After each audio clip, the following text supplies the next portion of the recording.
Hello વિદ્યાર્થી મિત્રો, એજ્યુટેકનો ચેનલમાં આપનું સ્વાગત છે. આજે આપણે શીખીશું ધોરણ 6 વિષય પલાશનો પાઠ 8 મારે ઘેર આવજે મેઘાણીના પાઠના પ્રશ્નોના જવાબની સમજ મેળવશું. બાળમિત્રો, અગાઉના પાઠમાં આપણે સરસ મજાની વાર્તા જોઈ અને તેને અનુલક્ષીને પ્રશ્નોના જવાબની સમજ મેળવી. આજે આગળ વધતા બીજા વિભાગમાં એ પ્રશ્નોના જવાબની સમજ મેળવીશું. તો ચાલો શીખીએ પાઠ 8 મારે ઘેર આવજે મેઘાણી.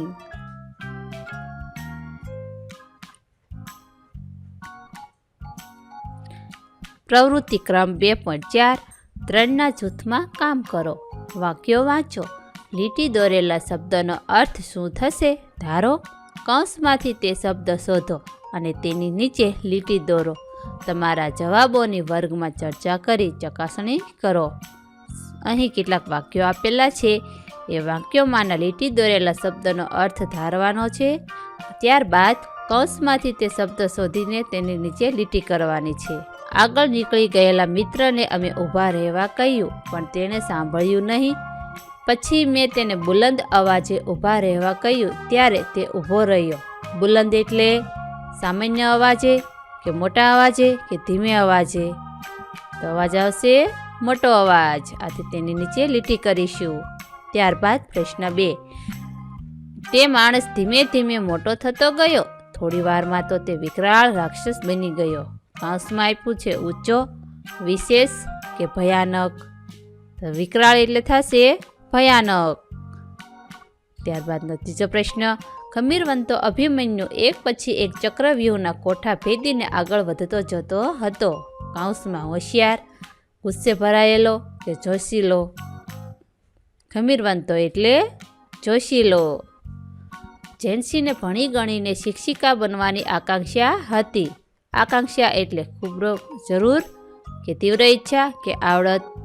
તો જવાબ આવશે તીવ્ર ઈચ્છા. ચોર ચોર એમ હાકોટા સાંભળી આજુબાજુના લોકો લાકડીઓ સાથે બહાર આવી ગયા.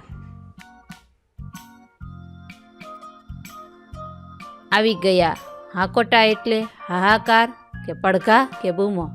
તો જવાબ આવશે બૂમો. હાકોટા એટલે બૂમો. વાંચો અને જાણો. લોક સાહિત્ય. લોકોએ બનાવેલા ગીતો, વાર્તાઓ, કથાઓ. અહિંસક યુદ્ધ. ભારતના લોકો સ્વતંત્રતા માટે આંદોલન કરે ત્યારે અંગ્રેજ સરકાર તેમને પોલીસ મારફતે માર મરાવતી.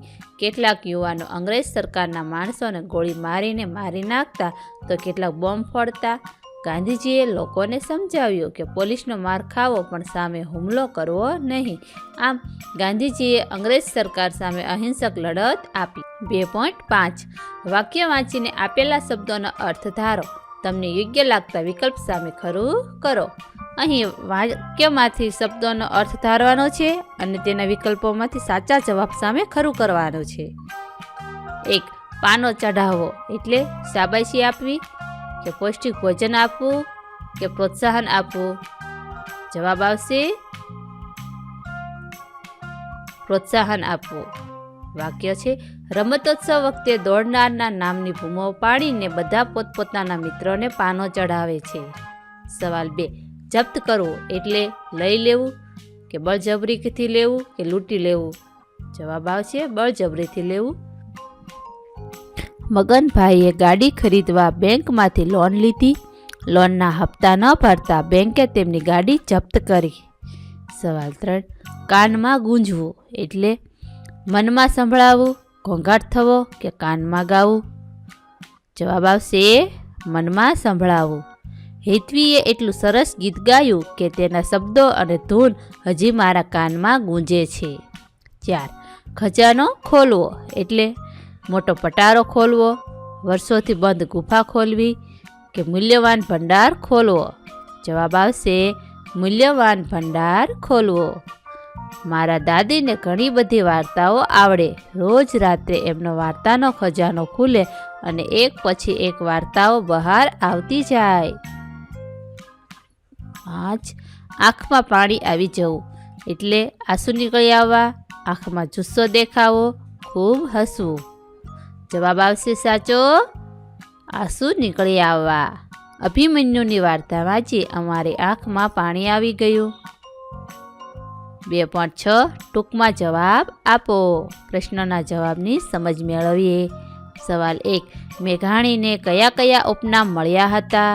જવાબ: મેઘાણીને પહાડનું બાળક, વિલાપી, જનક રાજા તેમજ રાષ્ટ્રીય શાયર ઉપનામ મળ્યા હતા. 2. લોક સાહિત્ય એકઠું કરવામાં મેઘાણીને કઈ કઈ તકલીફો પડતી હતી? જવાબ: લોક સાહિત્ય મેઘાણીને આ પ્રમાણે તકલીફો પડી હતી. એ વખતે વાહન વ્યવહારની પૂરતી સગવડ નહોતી. ગામડે ગામડે ઘોડા કે ઊંટ ઉપર બેસીને ફરીને કથાઓ, ગીતો એકઠા કરવાનું કામ મુશ્કેલ હતું. ભોજન વગેરેની સગવડ પણ મળતી નહોતી. રેકોર્ડિંગની સગવડ નહોતી. લોકો પાસેથી માહિતી ન મળે તો ફેરો પડતો. સવાલ 3. ઝવેરચંદ પોતાને પહાડનું બાળક કેમ માનતા હતા? જવાબ: ઝવેરચંદ પહાડ અને પથ્થરો વચ્ચે ઉછેર્યા. જમાદાર પિતાની બદલીઓ ડુંગરાળ પ્રદેશોમાં થતી એટલે એમને ખેતરપાદર, નદી પર્વત સાથે દોસ્તી થતી રહી.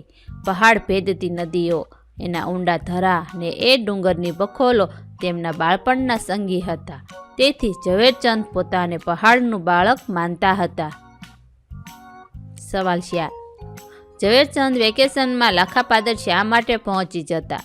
જવાબ: જેમ ગાય વાછરૂને ખેંચે એમ લાખાપાદર થાણું, એની ઊંચી ભેખડો, વસમો વાંકડો, ઘૂમતો તાણીને વહેતી ગૌમુખી ગંગા, ડુંગરની બખોલો ને પહાડ ભેદંતી નદીઓના ધરા ઝવેરચંદને ખેંચતા હતા. બાળપણના એ સંગીને મળવા વેકેશનમાં ઝવેરચંદ લાખાપાદર પહોંચી જતા. 2.7 કારણ લખો. ઉદાહરણ: ઉમાશંકર જોશીએ ઝવેરચંદને લોકસાહિત્યવાળો કહ્યા હતા કારણ કે તેમણે લોકસાહિત્યને શોધી શોધી નોંધવાનું, લોકોની જબાન પરથી કાગળ પર ઉતારવાનું અને લોકસાહિત્યને આખા ગુજરાતમાં ફેલાવવાનું કામ કરેલું. સવાલ 1. સિંઘુડાના સર્જકને 2 વર્ષની સજા ફટકારવામાં આવી કારણ કે રાજ અંગ્રેજોનું હતું.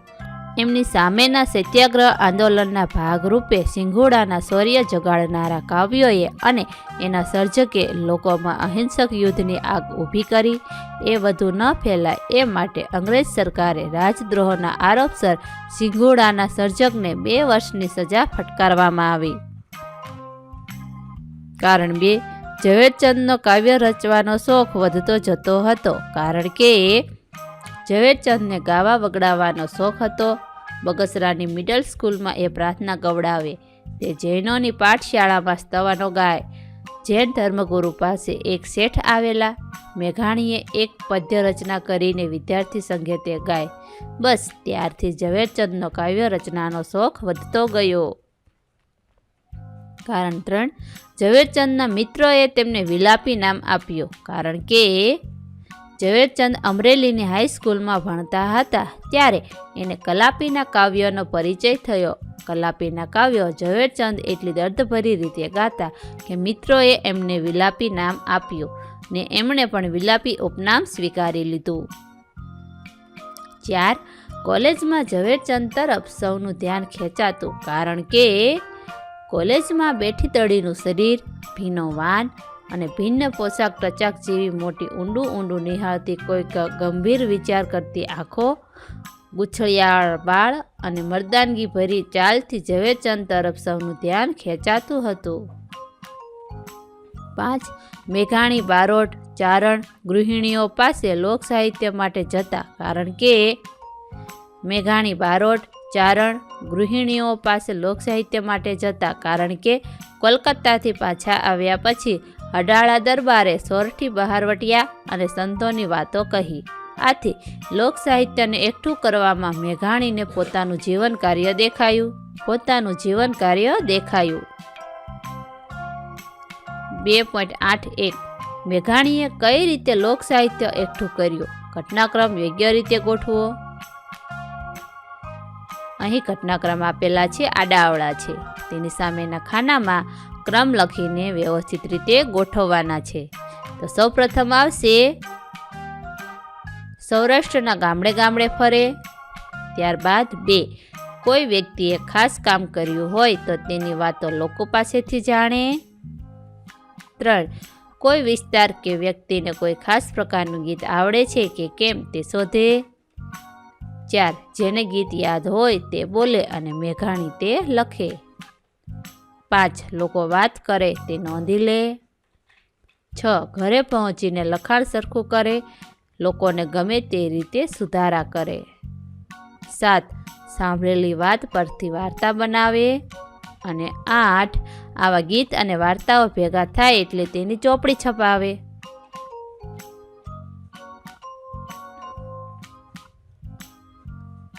8. આવા ગીત અને વાર્તાઓ ભેગા થાય એટલે તેની ચોપડી છપાવે.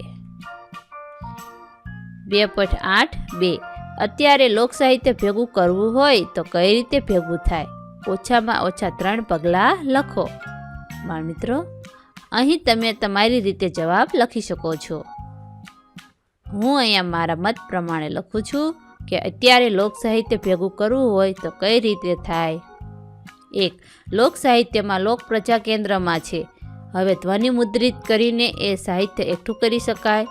ઓડિયો વિડીયો જેવા ઘતન સાધનોનો ઉપયોગ કરી શકાય, જેથી અવાજ, હાવભાવ, વાતાવરણની નોંધ પણ લઈ શકાય. આમ સાંભળેલું યાદ કરીને, સાંભળેલું તરત લખીને તેમજ ધ્વનિ મુદ્રિત એટલે કે રેકોર્ડિંગ સાધનોનો ઉપયોગ કરીને લોકસાહિત્ય ભેગું કરી શકાય. 2.9.1 આ ઘટનાઓ પાઠમાં કયા ક્રમે બને છે? અહીં ઘટનાઓ આપેલી છે, એનો ક્રમ લખવાનો છે. સૌપ્રથમ આવશે પહાડી પ્રકૃતિમાં ઉછેર. શેઠની પ્રશંસા કરતી પ્રાસવાળી સાદી રચના લખી. કલાપીના કાવ્ય ગાનાર વિલાપી. પહેલો લેખ પ્રગટ થયો. કાવ્ય રચવા શરૂ કર્યા.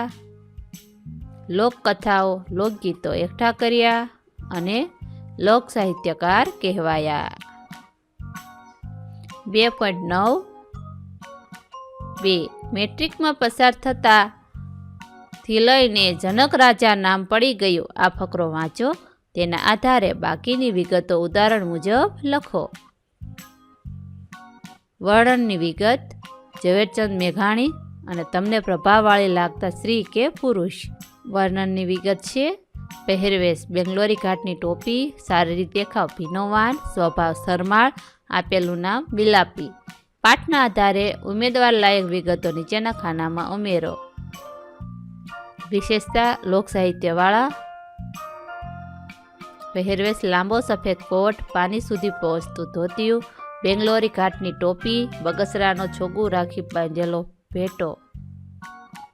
ફેટો. તમને પ્રભાવવાળી લાગતા સ્ત્રી પુરુષ રાજા રામમોહન રાય વિશે લખ્યું છે.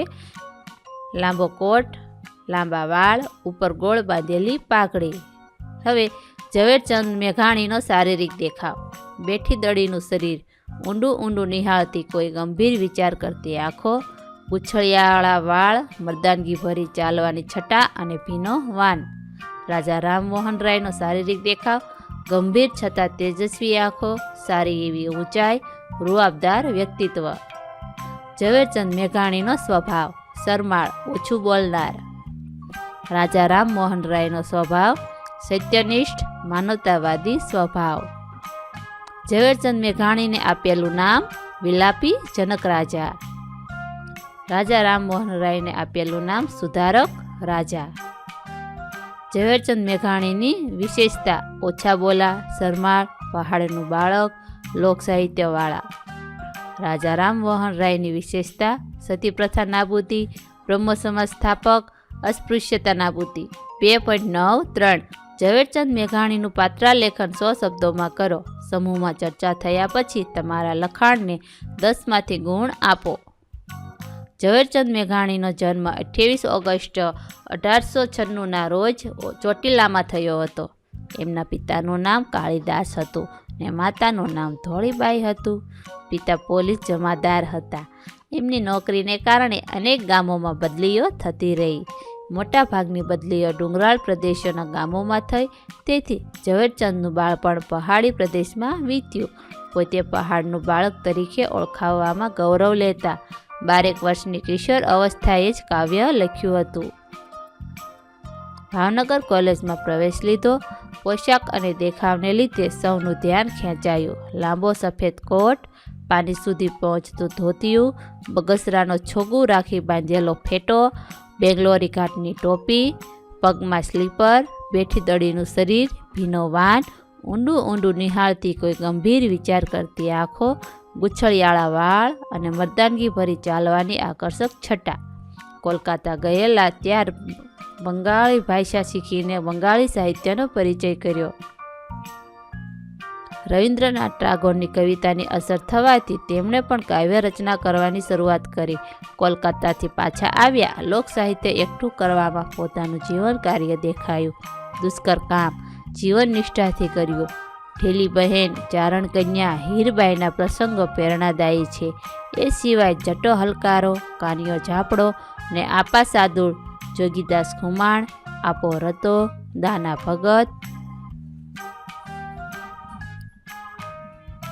સંત દેવીદાસ, કેટલા ખમીરવંતા પાત્રો એમની કલમે અવતાર પામ્યા, જેમાં સૌરાષ્ટ્રની રસધાર એક અનોખો કથા સંગ્રહ છે. આવા હતા આપણા રાષ્ટ્રીય શાયર મેઘાણી. 2.9.4 તમે જે વ્યક્તિ વિશેષ બાબતે કોષ્ટકમાં નોંધ કરી છે તેનું પાત્રાલેખન 75 શબ્દોમાં લખો અને તેને પણ 10માંથી ગુણ આપો. હવે જે કોષ્ટકમાં વ્યક્તિ વિશેષની નોંધ કરી છે એનું પાત્રાલેખન લખવાનું છે. અહીં હું રાજા રામમોહન રાય વિશે લખું છું. રામમોહનનો જન્મ 22 મે 1772ના રોજ બંગાળના હુગલી જિલ્લાના રાધાસનગરમાં થયો હતો. પિતાનું નામ રામમોહનનો જન્મ 22 મે 1772ના રોજ બંગાળના હુગલી જિલ્લાના રાધાનગરમાં થયો હતો. પિતાનું નામ રમાકાંત અને માતાનું નામ તારિણી દેવી હતું. રામમોહને પ્રાથમિક શિક્ષણ ગામડામાં લીધું. શિક્ષણ ધાર્મિક તેમજ વ્યવહારલક્ષી હતું.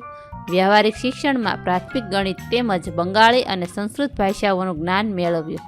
સરકારી નોકરી મેળવવા ફારસી ભાષા જાણવી જરૂરી હતી. તેથી પિતાજીએ ફારસી ભાષાનું શિક્ષણ અપાવ્યું. ઈસવીસન 1783માં 11-12 વર્ષની ઉંમરે બનારસ જઈ ઉપનિષદોનો ઊંડો અભ્યાસ કર્યો. 4 વર્ષ પછી વતન પાછા ફર્યા. મૂર્તિ પૂજા, અંધશ્રદ્ધા, સતી પ્રથા તેમજ અનિષ્ટ રિવાજો અંગે રૂઢિચુસ્ત બ્રાહ્મણો સાથે તેમને વિવાદ થયો. 20મા વર્ષે મુસ્લિમ, બૌદ્ધ અને હિન્દુ ધર્મના રહસ્યોનો અભ્યાસ કર્યો. પછી તો ધાર્મિક, સામાજિક, શૈક્ષણિક, સાહિત્યિક અને રાજકીય દ્રષ્ટિએ દેશનો વિકાસ કરવા માટે પોતાના સમય, શક્તિ અને ધન ખર્ચ્યા. અનેક પુસ્તકો લખ્યા. વેદાંત કોલેજ જેવી સંસ્થાઓ ઊભી કરી. ઈસવીસન 1816માં આત્મીય સભા સ્થાપી. ભારતના સમાજ સુધારાના ઇતિહાસમાં એવું નામ સુવર્ણ અક્ષરે અંકિત થયેલું છે. એમાં પણ મહત્વનો સુધારો સતી પ્રથા નાબૂદીનો હતો. ઇન્ડિયા બિલના સંદર્ભમાં તેઓ ઇંગ્લેન્ડ ગયા હતા. ત્યાં મગજના તાવને કારણે 27મી સપ્ટેમ્બર 1833ના રોજ સ્વદેશ માટે પરદેશમાં પોતાના પ્રાણ છોડ્યા. 2.10 કોઈ એક દ્રશ્ય ભજવવાની તૈયારી કરો અને પછી વર્ગ સમક્ષ ભજવો. બાળમિત્રો, અહીં કોઈ પણ એક દ્રશ્ય ભજવવાની તૈયાર કરવાનું છે. ત્યારબાદ વર્ગ સમક્ષ રજૂ કરવાનું છે. 1. પહેલું પદ્ય શાળામાં ગીત ગાન. દાનવીર ચીમનાજીની માહિતી. મેઘાણીનું પદ્ય રચવું. ઇનામ. 2. લોક સાહિત્ય માટેના પ્રયત્ન. ભગવદર પહોંચવું. વાર્તા ના મળવી. મેરાણીના રાસડાની માહિતી. ગૃહિણીઓ રાસડા સાંભળવાની ના પાડે. ઢેલી બહેનના દરવાજે રાસડા સાંભળવા લખવા. 3. ચારણ કન્યા હોંકારા સંભળાવા. નેસના લોકોનું ધસી જવું. વાછરડી બચાવતી હીરબાઈ. મેઘાણી કવિતા બોલવા માંડે. 4. સિંધુડાના કેસ વખતનું કોર્ટનું દ્રશ્ય. ખચાખચ ભરેલી કોર્ટ. અંગ્રેજ સરકારના વકીલનો આરોપ. મેઘાણીનું નિવેદન. ન્યાયાધીશ સજાનો ચુકાદો. આ 4માંથી કોઈ પણ એક દ્રશ્ય ભજવી શકાય છે. 3.1 તમારા વિસ્તારમાં બોલાતા તળપદા શબ્દો નોંધો. તમારા મિત્રોની યાદી સાથે સરખાવો. એ શબ્દોનો ઉપયોગ કરી વાતો કરો. રેકોર્ડિંગ પણ કરી લેજો. જેમ કે ક્યાં, જ્યાં, ખેતર તો શેતર, નિશાળ તો નેહર, રકાબી તો અડાળી વગેરે. કેટલાક તળપદા શબ્દો લખીએ. ભાતું તો ભોજન. બાળમિત્રો, આ રીતે તમે તમારી વિસ્તારમાં બોલાતી તળપદી ભાષાના શબ્દો લખી શકો છો. અહીં હું અમારી ભાષામાં બોલાતા તળપદા શબ્દો લખું છું. વરતવું એટલે ઓળખવું, ભો એટલે ભય, લાંક એટલે મરોડ, એટલે આમ, બુઢો એટલે ઘરડો, આસ્તે એટલે ધીરે, મગતરા એટલે મચ્છર, પોક એટલે બૂમ, કોરું એટલે સૂકું. કેટલાક વાક્યો: ચારના ક્યાં જ્યોત્યા એટલે કે ક્યારના ક્યાં ગયા હતા. મું ન નહીં આવું, હું તો નહીં આવું એટલે હું તો નહીં આવું. ઓમનો આય તન આલું એટલે આમ આવ તને મેથી પાક આપું. બુન મન તો ચોય ગમનું નહીં, બહેન મને તો ક્યાંય ગમતું નહીં. હેડો હાવ એ તો આંબુ અહો તો આવી, ચાલો હવે એ તો આવતું હશે તો આવશે. 3.2 તમને ખબર જ છે કે આમાં શું કરવાનું છે? ખાલી જગ્યા પૂરવાની છે. અમે બધા મિત્રના ખાલી જગ્યામાં બેઠા હતા. જવાબ આવશે નેસમાં બેઠા હતા. સૂર્ય હજી હમણાં જ આથમેલો, ખાલી જગ્યા હોવાથી હજી અંધારું ઉતર્યું નહોતું. જવાબ આવશે રોળકોળ વેળા હોવાથી હજી અંધારું ઉતર્યું નહોતું. તેવામાં ખાલી જગ્યા સંભળાયા, હોંકારા સંભળાયા. અમે બધા લાકડીઓ લઈને અવાજની દિશામાં ધસી ગયા. પહોંચતા જોયું કે સિંહે ગાયની ખાલી જગ્યાનો શિકાર કરેલો. જવાબ આવશે વોળકીનો. અને એક ચારણ છોકરી ખાલી જગ્યા લઈને ખાલી જગ્યાની સામે થયેલી. જવાબ આવશે ડાંગ લઈને સાવજની સામે થયેલી. હવે પછીની પ્રવૃત્તિઓ તમે વિભાગ 3 અને 4માં જોઈશો. બાળમિત્રો, આ પાઠના બીજા વિડીયો તમે ડિસ્ક્રિપ્શન કે પ્લેલિસ્ટની લિંક પરથી મેળવી શકશો. થેન્ક યુ દોસ્તો. એજ્યુકટેકનો ચેનલ તરફથી વિડીયો નિહાળવા બદલ આપનો આભાર. આવા બીજા વિડીયોઝ નિહાળવા માટે અમારી યુટ્યુબ ચેનલ એજ્યુકટેકનો અત્યારે જ સબસ્ક્રાઇબ કરો. આભાર દોસ્તો.